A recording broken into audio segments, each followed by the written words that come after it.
ظرف‌های یخچال با گازهای گلی، نیتروژن، ارگون و اکسیژن پر کرده شدند.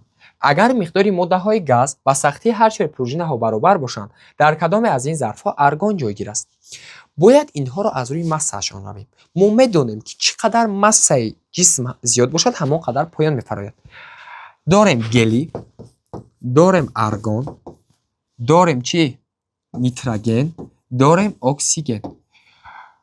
گلی مساش 4، ارگون مساش 40، نیتروژن 14 مساش 28، اکسیژن 16 مساش چند 32.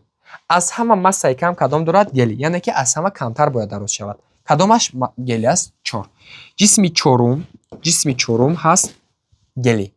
بعدی گلی مسه زیاد دارد نیتروژن، یعنی که بعدی گلی درست‌تر کدامش؟ 3. یعنی جسم سوم چی است؟ نیتروژن. بعدی نیتروژن درست‌تر چی میشود؟ اکسیژن. اکسیژن چندمش؟ یکم، یعنی که از نیتروژن درست‌تر. چند؟ یک. اکسیژن از همه دراز از همه مسه زیاد داشته ارگون. مسه ارگون چند است؟ از همه زیاد 40. چندم میشود؟ دوم. از ما چرا پرسیده شده بود کدام از این ظرف‌ها ارگون جایگیر است؟ یعنی که مسه چندم است؟ دوم. جسم دوم چی است؟ ارگون. با فکر فهمو شد، یعنی که چقدر که مسه جسم زیاد باشد همانقدر آن زیادتر می‌فراید. سوال نوبتی: سختی هر دو پروژه آورده شده برابر میباشند. در پروژه یکم ظرفی پر از گاز آویزان است. برای برابر نمودن درازی پروژه ها چند تا دیگر همین گونه گاز نیتروژن دار با پروژه آویزان کنیم.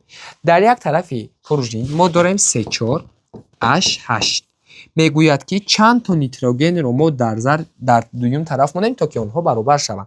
باید ما از روی مسه آنها را یابیم. مسه کربن 4 هیدروژن 8 برابر است با 56، یعنی که امرش چند است؟ 56.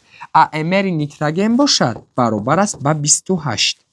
چند تا نیتروژن رو مونیم تا با 56 برابر شود؟ 2 تا نیتروژن، یعنی که اگر در طرف دیگری آن 2 تا نیتروژن مونیم چی می شود؟ برابر. سوال نوبتی: ظرف‌های یخچال با گازهای گوناگون پر کرده شدند. وزن ظرف یکم نسبت به وزن ظرف دوم چند مرتبه زیاد است؟ درس پورا را می توانید از تلگرام کانال ما دسترس نمایید. سیلکای آن در اپیسانی گذاشته شده است.